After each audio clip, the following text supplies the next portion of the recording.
मार्च का दिन बहुत ही ऐतिहासिक है।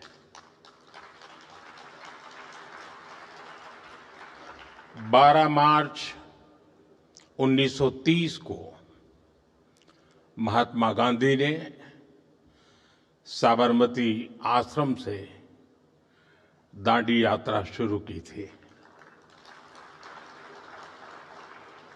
ये भारत के स्वतंत्रता आंदोलन का एक टर्निंग पॉइंट था, क्योंकि इस यात्रा ने देश के कोने कोने को एक लक्ष्य के साथ जोड़ दिया था, और ये लक्ष्य था भारत की आजादी। आज ऐतिहासिक यात्रा के करीब 100 वर्ष के आसपास हम भारतीय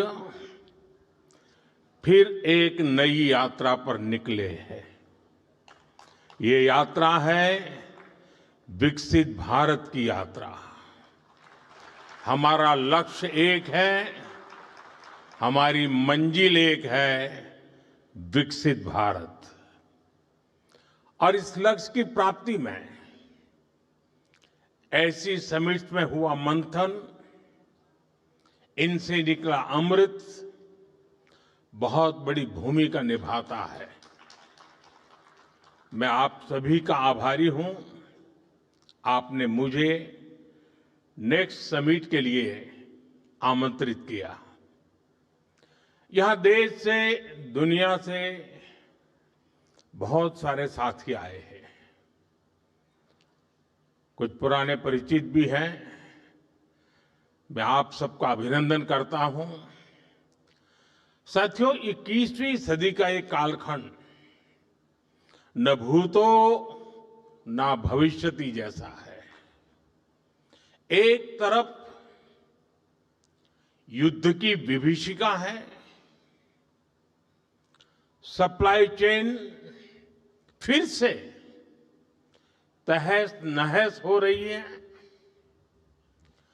संयुक्त राष्ट्र जैसी वैश्विक संस्थाओं की प्राथमिकता पर सवालिया निशान लग रहे हैं, और ऐसे कालखंड में हमारा भारत इन विपरीत परिस्थितियों में भी आगे बढ़ रहा है।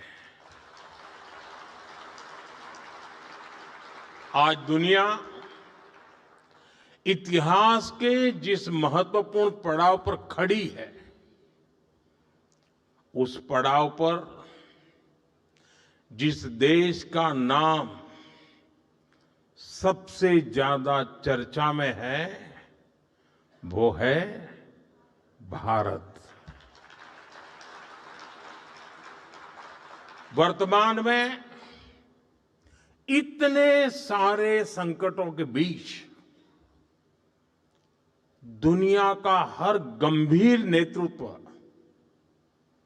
हर जानकार भारत को लेकर बहुत उम्मीदों से भरा हुआ है। अभी हाल ही में फिनलैंड के प्रेसिडेंट अलेक्जेंडर स्टुब भारत आए थे। उन्होंने कहा कि अब दुनिया की दिशा ग्लोबल साउथ तय करेगा, और उस दिशा को निर्धारित करने की सबसे बड़ी शक्ति होगा भारत। इससे पहले कनाडा के पीएम कार्नी ने भी कहा था कि अगले 3 दशकों में दुनिया की इकोनॉमिक ग्रेविटी जिस सेंटर की ओर शिफ्ट हो रही है, उसका नाम है भारत। फ्रांस के राष्ट्रपति मैक्रो भी मानते हैं कि भारत दुनिया के सबसे बड़े मुद्दों को सुलझाने वाला एक इनएविटेबल पार्टनर बन चुका है। आज टेक वर्ल्ड और अर्थ जगत के ग्लोबल लीडर्स के बयानों का निचोड़ निकाले तो एक ही भाव सामने आता है, अगर आप भविष्य का हिस्सा बनना चाहते हो तो आपको भारत से जुड़ना ही होगा, भारत में होना ही होगा। साथियों, अभी-अभी भारत ने T20 वर्ल्ड कप जीता है।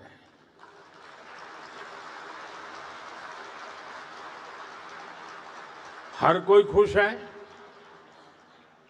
और भारत में तो क्रिकेट का मामला ऐसा है कि अगर किसी ऑफिस में करोड़ों के ट्रांजैक्शन की बात चलती हो, कोई बढ़िया प्रेजेंटेशन चल रहा हो, विदेश के मेहमान प्रेजेंटेशन कर रहे हो, फिर भी वो जरा उस स्लाइड से नजर हटा करके दूसरी ओर स्कोर क्या है वो देखता है।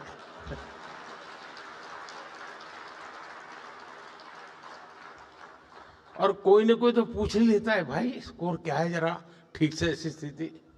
अब देखिए, ये है, वैसी ही स्थिति है भारत की अर्थव्यवस्था की। आज हर कोई इकोनॉमी की रनिंग कमेंट्री चाहता है। भारत की इकोनॉमी का पिछले महीने क्या स्टेटस था, आज क्या हाल है, ये सब जानने के लिए देशवासी उत्सुक रहते हैं। मुझे याद नहीं पड़ता कि इतनी उत्सुकता देश में पहले थी या नहीं थी, और थी तो कब थी। ये दिखाता है कि आज भारतीयों के एस्पिरेशंस और आत्मविश्वास किस स्तर पर है। यही दुनिया के भारत पर भरोसे का सबसे बड़ा कारण भी है। और साथियों, निश्चित तौर पर जब इतनी सारी उम्मीदें जुड़ी हो, दुनिया की नजर हमारे देश पर हो, तो स्वाभाविक है कि हम सभी की जिम्मेदारी और ज्यादा बढ़ जाती है। साथियों, आज का भारत सिर्फ आगे नहीं बढ़ रहा, भारत खुद को नेक्स्ट लेवल पर ले जा रहा है। आज देश में नेक्स्ट जनरेशन फिजिकल इंफ्रास्ट्रक्चर बन रहे हैं। हम नेक्स्ट जनरेशन डिजिटल इंफ्रास्ट्रक्चर की ओर बढ़ रहे हैं। यूपीआई ने डिजिटल पेमेंट्स को नेक्स्ट फेज में पहुंचा दिया है। आज भारत दुनिया में सबसे तेज रियल टाइम डिजिटल पेमेंट्स करने वाला देश बना है। साथियों, भारत आज नेक्स्ट जनरेशन रिफॉर्म्स भी कर रहा है। वो रिफॉर्म एक्सप्रेस पर सवार है। कभी भारत में कई काम, कई निर्णय नेक्स्ट टू इम्पॉसिबल माने जाते थे। आज भारत वो निर्णय भी ले रहा है। कभी कहा जाता था कि आर्टिकल 370 हटाना नामुमकिन है, लेकिन आज जम्मू कश्मीर में आर्टिकल 370 की दीवार गिर चुकी है। कभी लगता था कि देश में सबका बैंकिंग सिस्टम से जुड़ना असंभव है, लेकिन आज 50 करोड़ से ज्यादा जनधन खातों ने ये संभव कर दिखाया है। कभी लगता था कि ट्रिपल तलाक को खत्म करना असंभव है, लेकिन आज मुस्लिम बहनों को इस अन्याय से मुक्ति मिली है। कभी महिलाओं को लोकसभा और विधानसभा में 33% आरक्षण भी असंभव लगता था, लेकिन आज इसके लिए कानून बन चुका है। कभी अंतरिक्ष और एडवांस टेक्नोलॉजी को लेकर भी भारत की लिमिट्स बताई जाती थी, लेकिन आज moon mission, semiconductor mission, quantum mission, ये सब भारत को नेक्स्ट फ्रंटियर ऑफ टेक्नोलॉजी की ओर ले जा रहे हैं। साथियों, आज का भारत केवल सपने नहीं देख रहा, भारत उन्हें सच कर रहा है। इसलिए आज दुनिया कह रही है, India is not just progressing, India is moving to the next. साथियों, देश के विकास का एक बहुत बड़ा आधार होता है कि हम चुनौतियों से कैसे मुकाबला कर रहे हैं। हम सभी जानते हैं कि वैश्विक परिस्थितियां अचानक बदलती हैं। बीते वर्षों में हमने पहले कोरोना की आपदा देखी, फिर रूस यूक्रेन का संकट देखा, और अब हम हमारे बहुत ही पास में एक और बड़ा युद्ध चल रहा है। इस युद्ध ने पूरे विश्व को बहुत बड़े ऊर्जा संकट में धकेल दिया है। साथियों, ऐसी विकट परिस्थितियों में बहुत अहम है कि एक देश के तौर पर हम इसका मुकाबला कैसे करते हैं। संकट काल एक प्रकार से पूरे राष्ट्र की परीक्षा होती है। शांति के साथ, धैर्य के साथ हमें परिस्थितियों से निपटना होता है। जन विश्वास बढ़ाकर जनता को जागरूक करते हुए हमें चलना होता है, और इसमें हर किसी की भूमिका होती है। हर राजनीतिक दल की, मीडिया की, सामाजिक संस्थाओं की, इंडस्ट्री की, युवाओं की, गांव की, शहर की, हर किसी की भूमिका बहुत अहम होती है। और हमने कोरोना काल में देखा है, जब सब मिलकर चलते हैं तो संकट से मुकाबले के लिए देश का सामर्थ्य कई गुना बढ़ जाता है। आज देश के सामने एक और चुनौती है, और इसलिए हमें मिलकर प्रयास करने होंगे, राष्ट्रहित को सर्वोपरि रखते हुए अपने कर्तव्य निभाने होंगे। साथियों, आजकल बहुत चर्चा एलपीजी को लेकर हो रही है। कुछ लोग हैं जो पैनिक क्रिएट करने का प्रयास कर रहे हैं, अपना एजेंडा चलाना चाहते हैं। मैं इस समय उन पर राजनीतिक टिप्पणी नहीं करना चाहता, लेकिन इतना जरूर कहूंगा कि ऐसा करके वो जनता के समक्ष खुद को एक्सपोज हो ही रहे हैं, पूरे देश का भी बड़ा नुकसान कर रहे हैं। साथियों, आज युद्ध से जो ये वैश्विक संकट आया है, उसके प्रभाव से कोई देश अछूता नहीं है। कम अधिक मात्रा में हर कोई इस संकट के शिकार है। भारत भी इस संकट से निपटने के लिए कोई कसर बाकी नहीं छोड़ रही है और हम अलग अलग स्तरों पर प्रयास कर रहे हैं। बीते दिनों दुनिया के कई देशों के शीर्ष नेताओं से मेरी इसको लेकर बातचीत हुई है। सप्लाई चेन में जो बाधाएं आई हैं उससे हम कैसे पार पाएं, इसके लिए भी निरंतर प्रयास चल रहे हैं।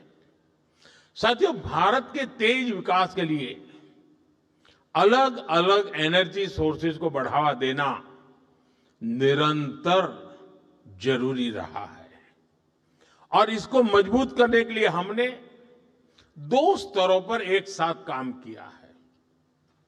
पहला, देश में एनर्जी एक्सेस बढ़े, हमने इंफ्रास्ट्रक्चर तैयार किया और दूसरा, एनर्जी के लिए हमें सिर्फ विदेशों पर निर्भर ना रहना पड़े, इसके लिए एनर्जी सेक्टर में आत्मनिर्भरता पर बल दिया। अब मैं आपको गैस सेक्टर के ही कुछ आंकड़े देता हूं। साल 2014 तक देश में सिर्फ 14 करोड़ एलपीजी कनेक्शन थे, यानी देश के करीब करीब आधे परिवारों के पास ही एलपीजी कनेक्शन था। आज 2 गुने से भी अधिक, यानी करीब 33 करोड़ घरेलू एलपीजी कनेक्शन है। बीते 11 वर्षों में हमने अपनी बॉटलिंग कैपेसिटी को 2 गुना किया है।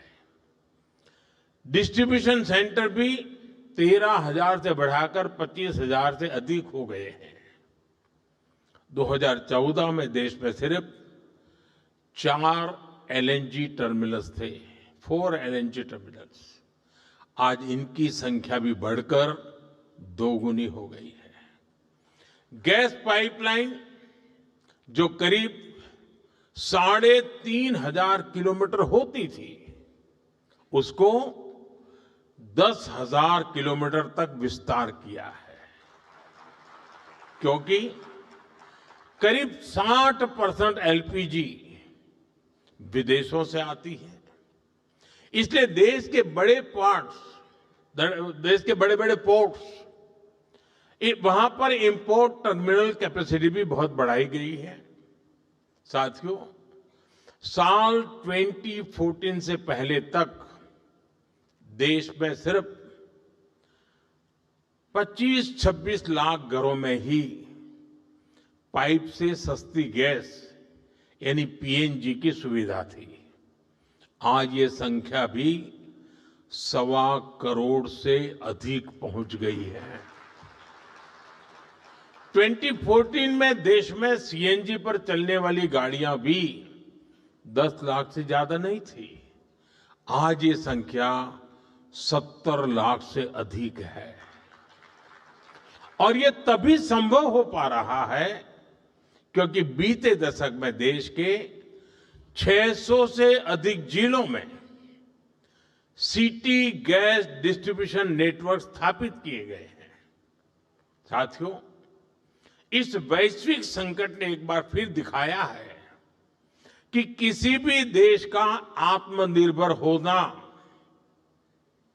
इतना अधिक जरूरी क्यों है। इसलिए ही बीते वर्षों में हमने भारत को एनर्जी सेक्टर में आत्मनिर्भर बनाने के लिए होलिस्टिक तरीके से काम किया है। साथियों, पेट्रोलियम पर निर्भरता को कम करने के लिए हमने इथेनॉल पर, बायोफ्यूल पर बल दिया। 2014 से पहले देश में सिर्फ 1-1.5% इथेनॉल ब्लेंडिंग कैपेसिटी थी। आज हम पेट्रोल में 20% इथेनॉल ब्लेंडिंग के करीब पहुंच रहे हैं। अगर ये काम न किया होता तो हमें बीते 11 वर्षों में करीब 18 करोड़ बैरल अतिरिक्त तेल विदेशों से खरीदना पड़ता। आज की स्थिति देखें तो इथेनॉल के कारण हमें प्रतिवर्ष करीब 4.5 करोड़ बैरल कम ऑयल इंपोर्ट करना पड़ रहा है। यानी करीब 1.5 लाख करोड़ रुपए की बचत तो देश को सिर्फ इसी से हुई है। साथियों, भारत में पेट्रोलियम का बहुत बड़ा कंज्यूमर हमारी रेलवे भी है। हमारे देश में रेलवे लाइनों के इलेक्ट्रिफिकेशन का काम 60 साल पहले शुरू हुआ था। बावजूद इसके 2014 तक 2014 तक सिर्फ 20% रेलवे रूट का इलेक्ट्रिफिकेशन ही हो पाया था। बाकी रेलवे रूट्स पर हजारों डीजल इंजन चला करते थे। आज भारत में ब्रॉडगेज नेटवर्क का करीब करीब 100% बिजलीकरण हो चुका है। इससे साल 2024-25 में ही भारतीय रेलवे ने करीब 180 करोड़ लीटर डीजल की बचत की है। अगर इलेक्ट्रिफिकेशन न हुआ होता तो हर वर्ष इतना डीजल बनाने के लिए एक्स्ट्रा क्रूड ऑयल इंपोर्ट करना पड़ता। ऐसे ही हमने मेट्रो का नेटवर्क बढ़ाया, इलेक्ट्रिक मोबिलिटी पर फोकस किया। एक और बहुत बड़ा काम हमने रिन्यूएबल एनर्जी को लेकर किया है। आज हमारी total install power generation capacity का आधा हिस्सा रिन्यूएबल सोर्स से आता है। हमारी कुल रिन्यूएबल क्षमता आज 250 गीगावाट के ऐतिहासिक आंकड़े को पार कर गई है। आप सोचिए, साल 2014 में भारत की सोलर पावर कैपेसिटी सिर्फ 2 गीगावाट थी। आज ये करीब 40 गुना बढ़कर 130 गीगावाट हो चुकी है। घरेलू उपयोग में गैस के अलावा बिजली अधिक से अधिक काम आए, इसके लिए पीएम सूर्यघर मुफ्त बिजली योजना लागू की गई है। अभी तक इस स्कीम के तहत करीब 30 लाख परिवारों ने रूफटॉप सोलर लगाए हैं। साथियों, इसके अलावा हमने गोवर्धन स्कीम पर भी काम किया। इसके तहत कॉम्प्रेस्ड बायोगैस बनाने पर काम किया गया। अभी तक देश में 100 से अधिक प्लांट चालू हो चुके हैं और 600 से ज्यादा पर काम चल रहा है। साथियों, पेट्रोल डीजल के क्षेत्र में हमने कैपेसिटी बिल्डिंग की दिशा में भी व्यापक प्रयास किया है। 2014 से पहले भारत के पास स्ट्रेटेजिक पेट्रोलियम रिजर्व यानी संकट के समय कच्चा तेल स्टोर करने की कैपेसिटी ना के बराबर थी। आज हमारे पास 50 लाख टन से अधिक का स्ट्रेटेजिक पेट्रोलियम रिजर्व है और इससे भी अधिक कैपेसिटी पर काम चल रहा है। बीते दशक में अपनी रिफाइनिंग कैपेसिटी में भी हमने सालाना 40 मिलियन टन से अधिक की वृद्धि की है।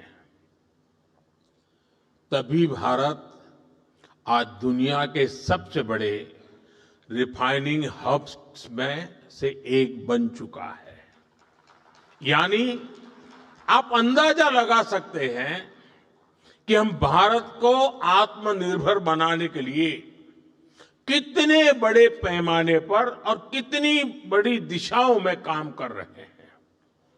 ये युद्ध की वजह से जो संकट बना है उसका मुकाबला भी हम जरूर कर पाएंगे। मेरा 140 करोड़ देशवासियों पर पूरा भरोसा है।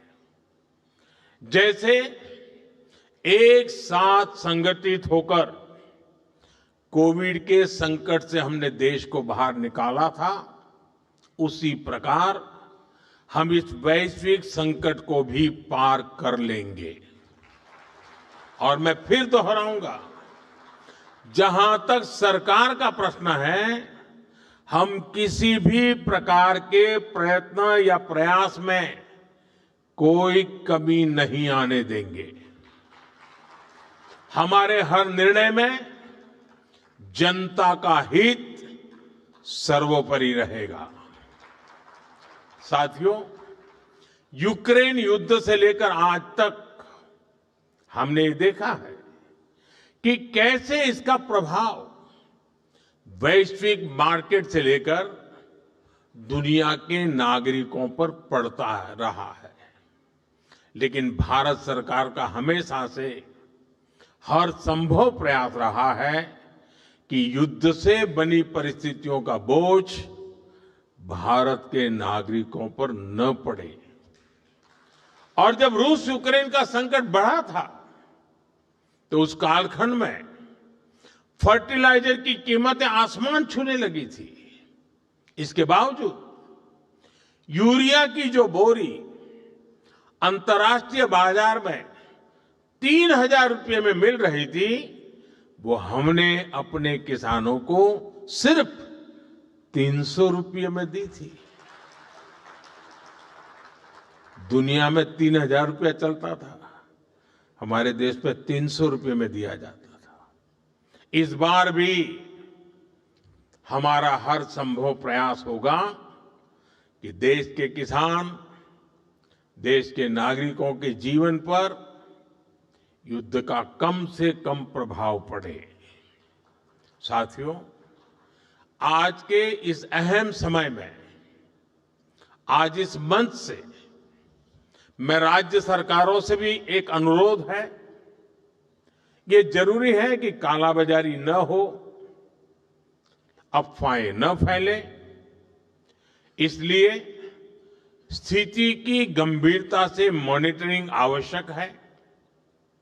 जो कालाबाजारी कर रहे हो, उनके खिलाफ बड़े एक्शन भी होने चाहिए। साथियों, बीता एक दशक आत्मनिर्भरता के साथ साथ संवेदनशील गवर्नेंस का भी रहा है। हमारे देश का एक बड़ा हिस्सा, वहां रहने वाले लोग दिल्ली में बैठी कांग्रेस सरकारों की सोच से भी दूर रहे। लेकिन हमारी सरकार ने विकास की दौड़ में पीछे रह गए लोगों को गवर्नेंस की प्राथमिकताओं से जोड़ा। आज इन इलाकों में हाउसिंग हो, रोड्स हो, स्कूल, हॉस्पिटल हो, ऐसे इंफ्रास्ट्रक्चर निर्माण के लिए ही एस्पिरेशनल डिस्ट्रिक्ट योजना, एस्पिरेशनल ब्लॉक योजना, पीएम जनमन योजना जैसे स्पेशल अभियान चलाए जा रहे हैं। साथियों, कांग्रेस की सरकारों का एक बहुत बड़ा पाप ये भी रहा कि उन्होंने देश के एक बड़े हिस्से को माओवादी आतंकी आग में जलने के लिए छोड़ दिया था। देश के करीब करीब हर बड़े राज्य का बहुत बड़ा हिस्सा माओवादी आतंक की गिरफ्त में था। लेकिन साथियों, बीते सालों में देश ने इस स्थिति को बदलने का संकल्प लिया। हम बुलंद हौसले के साथ आगे बढ़े और इसका नतीजा आज देश देख रहा है। साल 2013 में 180 से अधिक जिले, 180 से ज्यादा डिस्ट्रिक्ट माओवादी आतंक से प्रभावित थे। आज माओवादी आतंक से प्रभावित जिलों की संख्या सिंगल डिजिट में पहुंच चुकी है। साथियों, बीते एक साल में ही 2100 से ज्यादा नक्सलियों ने आत्मसमर्पण किया है। 900 से ज्यादा नक्सलवादियों की गिरफ्तारियां हुई हैं और जो हथियार छोड़ने के लिए तैयार नहीं थे, ऐसे 300 से अधिक कट्टर नक्सलियों को सुरक्षा बलों ने मार गिराया है। इसका ये परिणाम हुआ है कि जो इलाके कभी डर के साए में जीने को मजबूर थे, वहां आज विकास की नई ऊर्जा का संचार हो रहा है। साथियों, भारत आज जिस गति से आगे बढ़ रहा है, उसकी प्रगति की गति को रोकना असंभव है। 140 करोड़ भारतीयों की आकांक्षा आज नेक्स्ट लेवल पर है। मैं जानता हूं कि जब एक सपना पूरा होता है तो नए सपने, नई आकांक्षाएं जन्म लेती है और मैं इसे बोझ नहीं मानता, बल्कि जनता के विश्वास की पूंजी मानता हूं। हां, देश में मेरे कुछ ऐसे शुभचिंतक भी हैं जिनको लगता है कि उम्मीदों के बोझ तले मोदी कभी तो दबेगा, कभी तो कुचला जाएगा, लेकिन उनकी नीयत इतनी खोटी है कि उनकी उम्मीदें पूरी हो ही नहीं सकती। और देशवासियों का आशीर्वाद जब तक है, तब तक ये पूरी होगी भी नहीं। अब सिर्फ 140 करोड़ भारतीयों की आशाएं और आकांक्षाएं ही पूरी होकर के रहने वाली है। भारत हर सेक्टर में आत्मनिर्भर बनेगा। भारत हर हाल में विकसित बनेगा। इसी भावना के साथ मैं अपनी बात को विराम देता हूं। आप सभी का फिर से बहुत बहुत आभार। धन्यवाद। बहुत बहुत शुक्रिया प्रधानमंत्री नरेंद्र मोदी जी आपका, ये मार्गदर्शन के लिए, ये खास संदेश के लिए। आपके शब्दों से हम सबको बहुत ऊर्जा मिली है।